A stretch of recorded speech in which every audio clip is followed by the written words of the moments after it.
بسم اللہ الرحمن الرحیم۔ بانگی والا یوٹیوب چینل کی جانب سے آپ کا میزبان آپ کا بھائی طارق عزیز آپ کی خدمت میں ایک بار پھر حاضر ہے۔ دیکھتی ہیں کو سنتے گانو السلام علیکم۔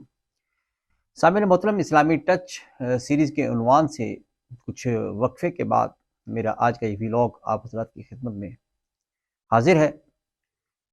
اسلامی تشخص میں اپنے ہر اسلامی جو پہلے بھی میں ویلاگز کر چکا ہوں اس میں بتا چکا ہوں کہ ہم لوگ پیدائشی طور پر الحمدللہ مسلمان ہیں اور ہمارا تعلق ایک سچے اور پکے مذہب اسلام سے ہے، اور ہم اسلام کے بارے میں جذباتی قوم بھی ہیں، لیکن اگر اس جذبات کے ساتھ ساتھ اگر شعور اور ہوش کا دامن بھی سنبھال کے رکھا جائے تو انشاءاللہ ہم ایک اچھے مسلمان ثابت ہو سکتے ہیں۔ اگرچہ ہمیں وقتاً فوقتاً ایک عرصے سے اسلام کے نام پر دھوکہ بھی دیا گیا، اسلام کے نام پر استعمال بھی کیا گیا، لیکن بہرحال ہم اسلام کا دامن ہاتھ سے نہیں چھوڑ سکتے، کیونکہ اسی میں ہماری نجات اور ہماری کامیابی کا صحرا مضمر ہے۔ پاکستان بننے کے بعد اس قوم کو، مسلمان کو، دو قومی نظریے کے نام پر بھی دھوکہ دیا گیا اور آج یہ بات واضح ہو چکی ہے۔ اگرچہ اس کو ہر پلیٹ فارم پر ڈسکس نہیں کیا جاتا، کچھ مصلحتیں سامنے آ جاتی ہیں اور کچھ ناواقفیت سامنے ہوتی ہے لوگوں کے کہ ہم دو قومی نظریے کے نام پر جو ملک میں دھوکہ کھایا گیا، ہم اس کو آج تک قوم کے سامنے واضح نہیں رکھ سکے۔ ہمارا پاکستان، ہمارا اسلام کے نام پر حاصل ہونے والی یہ ریاست تھی جس کو لا الہ الا اللہ کی بنیاد پر حاصل کرنے کا دعویٰ کیا گیا، لیکن وہ اس وقت بھی اگر ہوش کے ناخن لیتے تو سب کو سمجھ آ سکتی تھی کہ اس وقت بھی یہ اسلام کے نام پر صرف ایک دھوکہ ہے۔ میں یہاں پر تھوڑی سی بات آپ کو سمجھانا چاہوں گا تاکہ میں اگلی اپنی ایپیسوڈ میں جو ایک اسلامی ٹچ کے حوالے سے اپنی گفتگو آپ حضرات کے سامنے کرنا چاہتا ہوں اس کو واضح طور پہ کر سکتا ہوں۔ مثال کے طور پر میں یہاں کہوں گا کہ ہمیں دو قومی نظریے کے نام پر جو اسلامی نام استعمال کر کے دھوکہ دیا گیا، وہ دھوکہ تھا کیا؟ میں وہ چیز آپ کے سامنے اس اپنے چھوٹے سے ویلاگ میں، یہ چھوٹے سے وقفے کے اندر یہاں پہ رکھنا چاہوں گا۔ پاکستان کا جب نعرہ لگا لا الہ الا اللہ کی بنیاد پر اس کو حاصل کیا جا رہا ہے دو قومی نظریے تھا کیا؟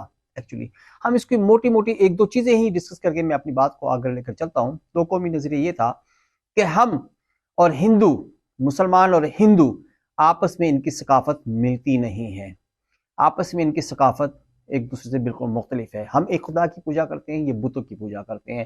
ان کا رہن سہن مختلف ہے، ہمارا رہن سہن مختلف ہے۔ ان کی عبادات مختلف ہے، ہماری عبادات مختلف ہے۔ ہمارا کلچر ایک دوسرے کے اندر ضم ہو کر نہیں رہ سکتا، لہٰذا ہم ایک دوسرے سے الگ زندگی گزارنا چاہیں گے۔ لیکن اسی دوران ہماری جو آزادی تھی وہ کن سے تھی؟ ہندوستان سے تھی؟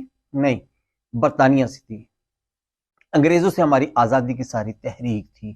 اگر ہماری تحریک کا مقصد دو قومی نظریہ تھا تو وہ ہندوؤں کے ساتھ مل کر ہم لوگوں نے آزادی جو حاصل کی وہ برطانیہ سے آزادی حاصل کی۔ میں یہاں پر تھوڑا سا اور ایک ٹرن لیتے ہوئے آپ کو پہلے بات سمجھانا چاہوں گا کہ ہم نے برطانیہ سے آزادی کیوں لی، کیا وجہ تھی، وجہ کیا تھی؟ اس کی بہت لمبی تاریخ ہے۔ ایکچولی آزادی جو حاصل کی وہ ہم مسلمانوں نے نہیں حاصل کی، بلکہ جاگیردارانہ نظام نے، سرمایہ دارانہ نظام نے مادر پدر آزادی حاصل کرنے کے لیے برطانیہ سے جان چھڑانا چاہا تھا، کیونکہ یہاں پر جو زمینیں اور جائیدادیں تقسیم کی گئی تھی انگریزوں میں، اب وہ اس کے اوپر اجارہ داری چاہتے تھے۔ ہندوستان اور پاکستان میں اگر اکٹھے رہتے تو یہ شاید سرمایہ دار زمیندار جو لوگ ہیں یہ اپنی من مانی زندگی نہیں گزار سکتے تھے۔ یہ صرف وہ جو چیزیں حاصل انہوں نے کی تھی انگریزوں سے، ان کے پٹھو بن کر، ان کے اعلی کار بن کر، جو یہاں پر وسیع زمینیں حاصل کی تھی جس کی عکاسی آج بھی ہمارے فوجی نظام میں موجود ہے، اس کو من مانی زندگی گزارنے کے لیے، اس کو عیاشی کرنے کے لیے ان کو ایک آزادی چاہیے تھی۔ ان کو اپنے، میں بالکل ایک چھوٹی سی مثال دوں، شاید یہ کہیں کہیں فٹ آتی ہوگی لیکن فٹ آتی ہے کہ کسی شخص کے پاس اگر بہت ساری جائیداد ہو، وراثت ہو، بہت ساری مطلب کاروباری ہو، لیکن وہ اپنی اولاد کو اس کی اولاد کی مرضی کے بغیر خرچ نہ کرنے دیتا ہو، وہ بہت ساری جائیدادیں ہوں، سرمایہ ہو، بینک بیلنس ہو، لیکن اپنی اولاد پہ خرچ نہ کرتا ہو، تو بلکہ وہ کیا کرتا ہو، وہ کنٹرول کر کے ان کو زندگی گزار رہا ہو، تو بہت ساری نالائق اولاد درمیان میں ایسی نکل آتی ہے جو اپنے باپ کے مرنے کی دعا کرتی ہے کہ یا اللہ یہ مرے، جان چھوٹے تو یہ ساری جائیداد، یہ بینک بیلنس، یہ سرمایہ ہمارے کام آ سکے۔ بعض ایسے مطلب لوگ بھی ہوتے ہیں جاہل قسم کے جو اپنے باپ کی زندگی میں دعویٰ کر دیتے ہیں کہ ہمیں یہاں سے وراثت چاہیے، ہمیں یہ پیسے چاہیے، ہمیں الگ ہونا ہے، ہمیں اپنا کاروبار کرنا ہے، حالانکہ زندگی میں وراثت نہیں ہوتی۔ تو ان سرمایہ داروں نے، جاگیرداروں نے ہمیں استعمال کرتے ہوئے، اس سادہ لوگ قوم کو استعمال کرتے ہوئے ایکچولی ایک الگ ملک حاصل کرنے کے لیے ساری تقویٰ کی، اور علیحدہ ملک حاصل کر کے اپنی من مانی زندگی گزارنے کے لیے، اپنی بادشاہت قائم کرنے کے لیے، اپنی حکمرانی قائم کرنے کے لیے ان کو زمین کا خطہ چاہیے تھا الگ سی۔ یہ وسیع تفصیل ہے جس کی گہرائی میں نہیں جانا چاہتا، لیکن بہر جو مقصد تھا بتانے کا وہ یہ تھا کہ ہم اس وقت بھی دو قومی نظریے کے نام پر استعمال ہوئے۔ نظریہ دینے والا ہو سکتا ہے مخلص ہو، نظریہ دینے والا ہو سکتا ہے ہمارا خیر خواہ ہو، لیکن جو اس کے محرکات تھے، جو اس کے استعمال کرنے والے لوگ تھے، وہ مخلص نہیں تھے۔ اگر وہ انگریزوں سے آزادی حاصل کرنا ان کا واقعی زندگی کا مقصد تھا تو پھر آج یہی سرمایہ دار، یہی جاگیردار، یہی بڑے بڑے پیسے اور دولت کا ذخیرہ رکھنے والے لوگ آج اپنا تمام تر سرمایہ بیرون ملک کیوں شفٹ کرنا چاہتے ہیں؟ کوئی لنڈن لے کر جا رہا ہے، کوئی فرانس لے کر جا رہا ہے، کوئی جرمن لے کر جا رہا ہے، کوئی جاپان لے کر جا رہا ہے، کوئی کینیڈا لے کر جا رہا ہے۔ پاکستان سے اپنا سرمایہ سمیٹ کے وہ دوسرے ملک کیوں جانا چاہ رہا ہے؟ اگر وہ ان لوگوں نے آزادی حاصل کی تھی انگریزوں سے تو آج وہ کیوں اپنا سرمایہ بیرون ملک لے کر جا رہا ہے؟ اگر انہوں نے آزادی لی تھی ہندوؤں سے دو قومی نظریے کی بنیاد پر کہ ہم ہندوستان کے ساتھ، ہندوؤں کے ساتھ اکٹھے نہیں رہ سکتے، ہماری اور ان کی ثقافت ایک نہیں ہو سکتی، پھر آج پاکستان کے گھر گھر میں انڈیا کی ثقافت کیوں سرایت کرتی جا رہی ہے؟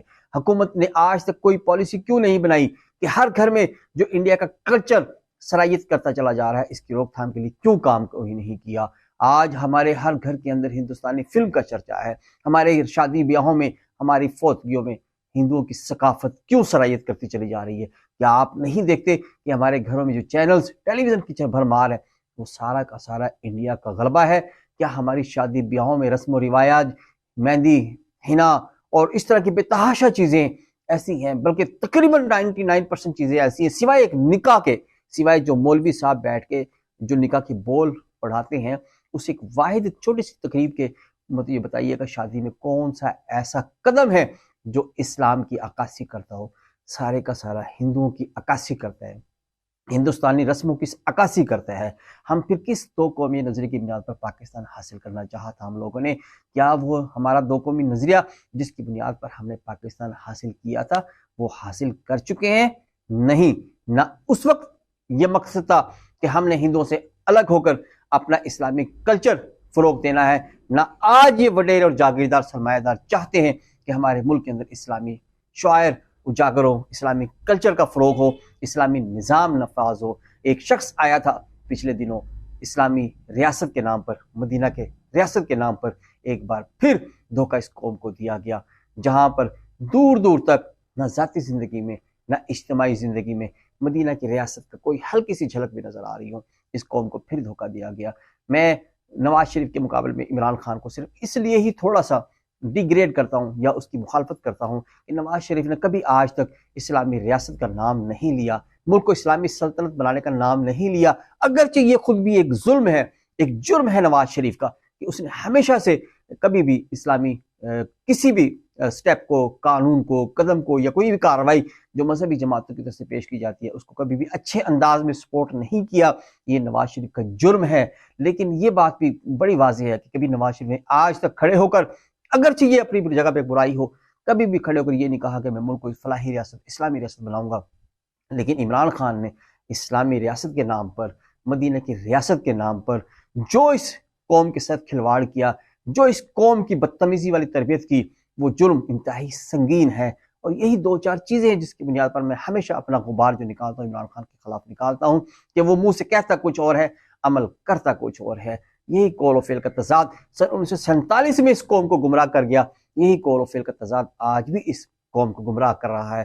اللہ تعالی ہمیں شعور عطا فرمائے، ہر مسلمان کو باعقل اور باشعور رہتے ہوئے ان قوم کے ہتھ کنڈوں کو، جو اس قوم کو گمراہ کرنے والے لوگ ہیں، ان کے ہتھ کنڈوں کو سمجھنے کی کوشش کرنی چاہیے۔ ہمیں ہر وقت اپنی آنکھ اور کان کھلے رکھنے چاہیے تاکہ مزید ہم گمراہ نہ ہو سکیں۔ انشاءاللہ ملتے ہیں جلدی اگلی اپنے اسی جو اسلامی ٹچ کے حوالے سے کہ دو قومی نظریے کی بنیاد پر کس طرح ہمیں دھوکہ دیا گیا اور ہم نے کہاں دھوکہ کھایا اور آج تک کھا رہے ہیں، اس کی وہ سنجیدہ تفصیل جو میرے دل کے اندر ہے لیکن کرنا چاہتا تھا، وقت کی کمی کے باعث انشاءاللہ اگلی ایپیسوڈ کے اندر میرے ساتھ رہیے گا۔ آپ سے درخواست کہ میرے اس چینل کو لائک کریں، سبسکرائب کریں، بیل کے آئیکن کو پریس کریں اور اپنے فیڈ بیک سے مجھے کمنٹس میں ضرور آگاہ کرتے رہا کریں۔ ملتے ہیں، اللہ حافظ۔